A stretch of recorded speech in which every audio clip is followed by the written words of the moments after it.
Good evening and welcome to the channel's studios here in London with your international news around the world in 5. The White House National Security Advisor Michael Waltz says Ukraine needs to rein in its criticism of the US as Washington tries to secure a peace deal to end the war. Yesterday, the US President Donald Trump called President Volodymyr Zelensky a dictator and said Russia holds the cards in peace negotiations because it has taken a lot of territory. A dictator without elections.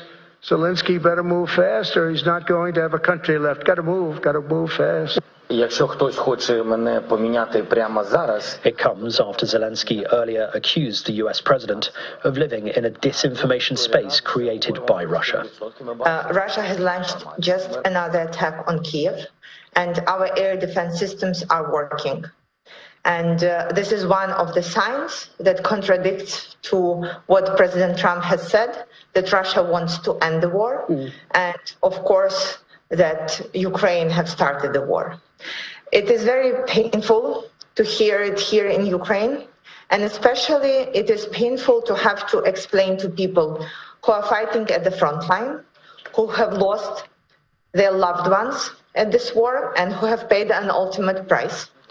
Hamas has transferred the bodies of 4 hostages to the Red Cross in Gaza in the first release of dead hostages since the ceasefire began. A Red Cross convoy then drove the coffins back to Israel. President Isaac Herzog wrote there are no words in a post on the social media platform X, asking the 4 for forgiveness for not bringing you home safely.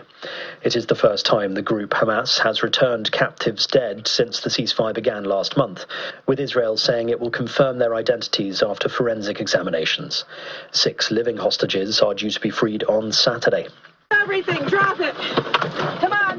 Delta Airlines is offering $30,000 to each person on board a plane that crash-landed in Toronto on Monday, all of whom survived. As it landed in the Canadian city, the plane skidded along the runway in flames before flipping over and coming to a halt upside down.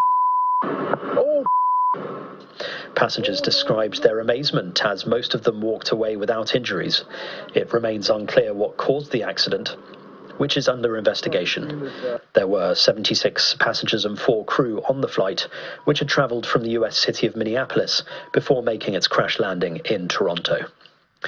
Spain's former Football Federation boss Luis Rubiales has been found guilty of sexual assault for kissing the player Jenny Hermoso without her consent and ordered to pay a fine of £8,900. He was acquitted of coercion for allegedly trying to pressure Hermoso into saying publicly that the kiss was consensual. As Spain's players received their medals after defeating England in Sydney to win the 2023 World Cup, Rubiales grabbed Hermoso by the head and kissed her on the lips. The incident triggered protests and calls for the resignation of Rubiales, who has said he will appeal against the verdict. A passenger train has derailed after striking a herd of elephants in central Sri Lanka in the early hours of Thursday. While no injuries were reported among passengers, 6 elephants died from the accident in Habarana, east of the capital Colombo. 2 injured elephants were being treated, police said, noting that it was the worst such wildlife accident the country had ever seen. The Pope's health has shown a significant improvement on his 6th day in hospital, the Vatican said. Pope Francis, aged 88, was admitted to Rome's Gemelli Hospital last week with a respiratory infection. He had been diagnosed with pneumonia in both lungs. On Wednesday, he was visited by Italy's Prime Minister, Giorgia Meloni, who said she was very happy to have found him alert and responsive. We joked, as always, he hasn't lost his proverbial sense of humour, she said. She offered him best wishes for a speedy recovery on behalf of the Italian government and the whole country. And the sky across northern Europe has been illuminated by an object zooming through the air in flames.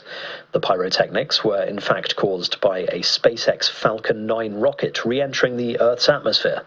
There are reports of sightings in Denmark, Sweden and England. Pieces of the rocket then crashed into Poland and experts say may also have landed in Ukraine. And that's your international news around the world in 5. Now back to the channel's studios in Lagos.